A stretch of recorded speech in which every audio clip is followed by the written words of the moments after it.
Obi aṅụrị jupụtara ndị nkụzi nakwa ụmụ akwụkwọ Community Secondary School Mgbakwo n'oge ha merụbere mmemme agba nke mbụ nke asọmpi Inter-House Sports Competition ha n'ihe karịrị afọ 10. Ndị nne na nna ụmụ akwụkwọ ha nakwa ndị otu ndị ọzọ na-arụ ọrụ abụghị ndị nkụzi na ya bụ ụlọ akwụkwọ nakwa na obi aṅụrị n'oge ya bụ asọmpi bụ nke ha nọrọ na ya wee mee ihe mmemme dịgasị iche iche na egwuregwu na ụdị dị iche iche nakwa ihe mmemme ndị ọzọ eji wee gosipụta oke omenala nakwa ihe ndị ọzọ eji wee mara ndị Mgbakwo na kansụl ime obodo Awka North. Amaka Chibuzokoye soro ha na ya bụ mmemme wee kọrọ anyị ka o si gaa.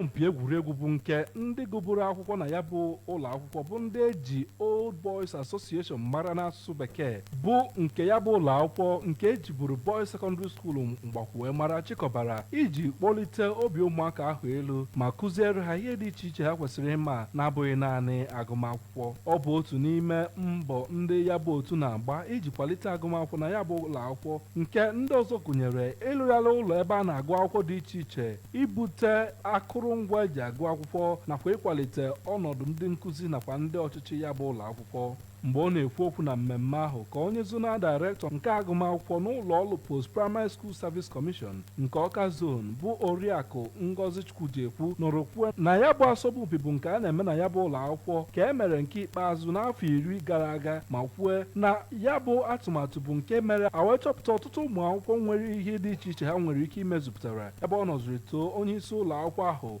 bụ Dọkịnta Uche Ụzọ nakwa ndị gụburu akwụkwọ na ya bụ ụlọ akwụkwọ maka ịgba mbọ chịkọba ya bụ mmemme. N'okwu nnọọ ya ka onye isi ụlọ akwụkwọ nke ya bụ ụlọ akwụkwọ bụ Dọkịnta Ụzọ nọrọ gụpụtagasịa ụzọ dị iche iche ndị ahụ gụburu akwụkwọ na ya bụ ụlọ akwụkwọ si akwalite ya bụ ụlọ akwụkwọ, ebe ọ nọziri rịọ arịrịọ ka enebakwa anya na mkpa niile dị iche iche na-akpa ụlọ akwụkwọ ahụ ka wee si na ya wee nyere ha aka. N'okwu ya ka Maazị Ikechukwu Igwebike bụ